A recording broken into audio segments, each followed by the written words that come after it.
안녕하세요. 임동훈 목사입니다. 오늘 날마다 말씀과 함께 본문은 요한계시록 19장 말씀입니다. 신약 성경 중에 오직 오늘 본문에서만 할렐루야라는 말이 등장을 합니다. 너희들아 여호와를 찬양하라 라는 뜻인 히브리어인 할렐루야는 하나님을 향한 찬양이 본문의 핵심을 이루고 있다라는 것을 보여줍니다. 오늘 본문은 큰 음료로 묘사되는 바벨론에 대한 하나님의 참되고 의로운 심판으로 인해 하나님을 열정적으로 찬양하는 장면과 마침내 어린 양의 혼인잔치의 때가 왔음을 보여주는 장면으로 구성이 됩니다. 먼저 1절에서 2일 후에라는 말은 주로 바벨론의 멸망에 대한 심판의 완성, 특히 18장 20절에서 24절까지 묘사된 환상을 가리킵니다. 18장에 나타난 바벨론에 대한 심판이 1절의 찬송을 바라는 근거라는 사실을 분명하게 밝히고 있습니다. 하나님께서 찬양을 받으시는 것은 참되고 의로운 심판이 오직 하나님께만 속해 있기 때문입니다. 하나님의 심판이 참되다는 것은 그 행위에 정당한 근거가 있다는 겁니다. 이처럼 무리의 두 번째 할렐루야는 하나님의 심판이라는 주제를 강조를 합니다. 특히 그 연기가 세세토록 올라가더라 라는 표현은 하나님의 심판의 영원한 효과를 묘사를 합니다. 계속해서 무리는 할렐루야를 반복하면서 그것을 반복하는 이유를 말하고 있는데 바로 전능하신 하나님이 통치하시기 때문이라고 합니다. 하나님이 통치하신다라는 것은 바벨론을 심판한 직접적인 결과인 동시에 스스로 신으로 칭하는 모든 세력에게 하나님만이 유일한 신이시다라는 것을 보여주는 것이죠. 특히 당대의 로마 황제들이 신을 자처하면서 황제의 논리를 강요하는 시대에 진정한 통치자가 누가 되심을 보여주고 있습니다. 우리는 우리의 진정한 통치자가 하나님이심을 알기 때문에 세상에서 최고로 여기는 그 세상의 가치관들을 배제하는 삶들을 살아야 합니다. 그리고 좋은 나무로 성장하고 성숙하며 좋은 열매를 맺기 위해서 매일의 삶을 영과 진리로 하나님께 드리는 예배로 가꾸어야 합니다. 계속해서 7절에서 10절은 어린 양의 혼인잔치에 대해 나오고 있습니다.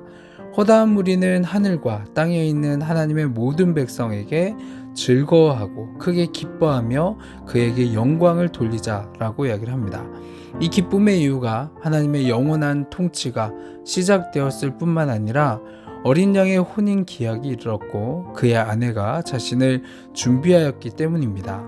그런데 바벨론이 제거되지 않고 또 하나님의 나라가 완전한 모습을 드러내지 않고는 혼인 예식이 거행될 수가 없죠.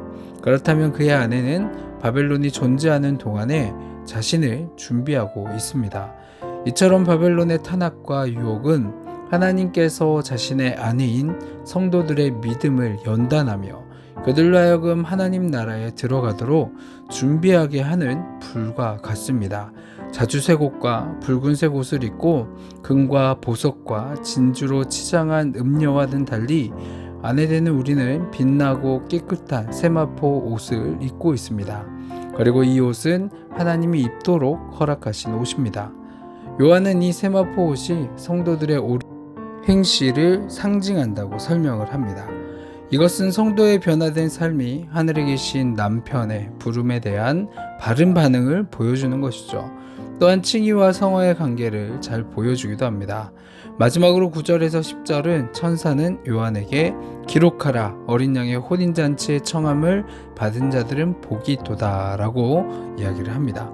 청함을 받은이라는 것은 구원에 있어 하나님의 주권적인 역할을 강조하죠. 그리고 천사는 이것은 하나님의 참되신 말씀이다 라고 선언을 하는데 이것은 앞에 선포된 모든 말씀이 진리다 라는 것을 확증을 합니다. 이러한 천사의 선언에 반응해 요한은 천사를 경배하려 합니다. 이에 요한은 천사에게 즉각 책망을 받죠. 천사는 나와 너와 및 예수의 증언을 받은 내 형제들과 같이 된 종이니 상가 그리하지 말고 오직 하나님께 경배하라 라고 말하고 있습니다. 하나님의 말씀을 존중하는 것은 적절하지만 그 말씀의 전달자를 경배하는 것은 잘못된 것이죠.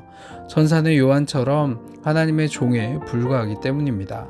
천사가 하늘에서 예수의 증언을 선포하는 존재라면 성도는 이 땅 가운데서 예수의 증언을 선포하는 자들입니다. 또 예수의 증언은 예수의 영이다라는 말은 예수의 증언이 성령의 감동을 받은 예언이 말이라는 의미이죠.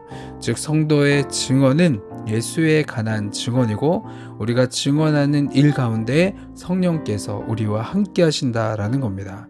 그래서 우리는 우리의 삶으로 예수를 전하는 증인의 삶들을 살아갈 수 있는 저 여러분 되기를 소망합니다. 아멘. 기도하겠습니다. 사랑이 많으신 하나님 아버지, 우리를 구원하신 하나님의 은혜에 감사합니다.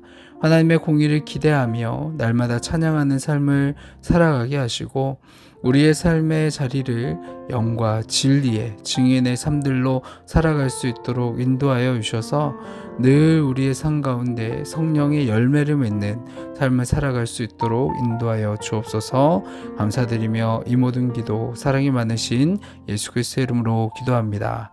아멘.